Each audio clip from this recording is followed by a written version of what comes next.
mga ulam tayo na sinusuba. Hito. Ikaw ay isang hito. Bakit hito? Hello, sir. Your name is? Justine? Jerix. Okay. Pastor Jerix. Hello, Pastor. Yes, we always. Alright. Pastor, nahilig po ba kayo sa supa-supa?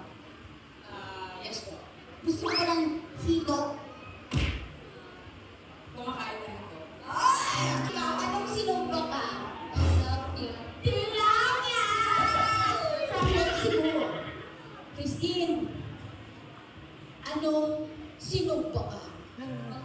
Sinumba ka mas matinig, pero...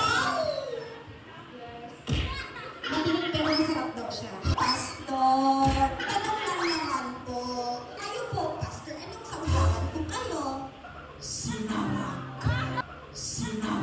Ay, talagang si Pastor ha? Kung may isasaw-saw tayo sa sinama, is it hito?